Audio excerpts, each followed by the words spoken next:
ब्लॉगमध्ये स्वागत आहे मित्रांनो. आपण जे बाजरी कापली होती त्या पावसाळा उन्हामध्ये सुकून गेली, तर मित्रांनो त्याला आपण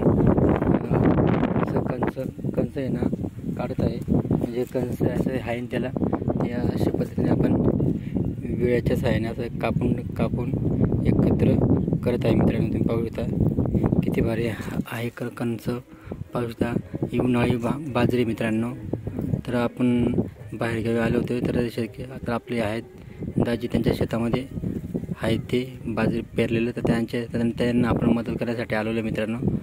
तर आपण आलो तर त्यांना बाजरी कापली गेली 3-4 दिवस झाले कापून. तर आता परत उन्हामध्ये खूप तापमान असल्या कारणाने ती लवकर सुकून गेली बाजरी.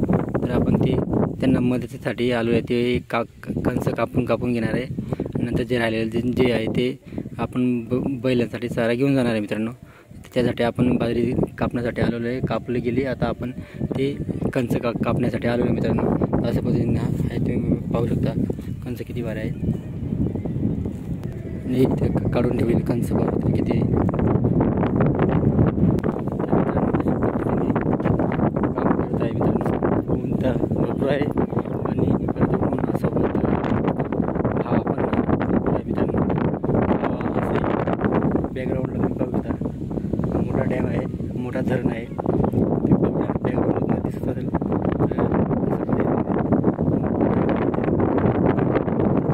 सर्व उन्हाळ्या हंगामातील सगळे बाजरी पेरलेले आहेत.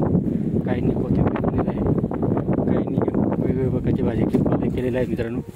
यावर्षी जास्त बाजरी त्यांनी पेरलेलं आहे मित्रांनो. तर अशा पद्धतीने बाजरी त्यांचे कापून सगळं पडलेले आहेत. तर कापून त्यांना काढून घेण्याची तयारी चालू आहे मित्रांनो. तर अशा पद्धतीने त्यांचं एक पावसासारखा एक ऋतू असतो मित्रांनो. कारण की जसं हा एवढं जे डॅममध्ये जे एवढे क्षेत्र दिसत आहे ते सगळं पाण्यामध्ये बुडून जातो. बुडल्यानंतर त्यांना पावसाळ्यात काहीच काम करता येत नाही. जसं उन्हाळा लागला जसं धरणामध्ये पाणी कमी होतं जातं तसं पद्धतीने ते या असे शेतात काही ना काही पिकं करतात.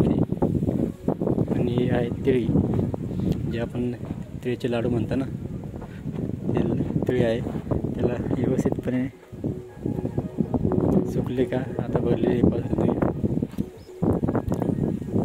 इथं त्याचं फुल आहे. फुल म्हणतं हे बघा याच्यात असे ते बारीक तिळीचे दाणे असतात. याच्यात बारीक दाणे असतात, सफेद असतात. तर हे खूप महाग पण विकले जाते.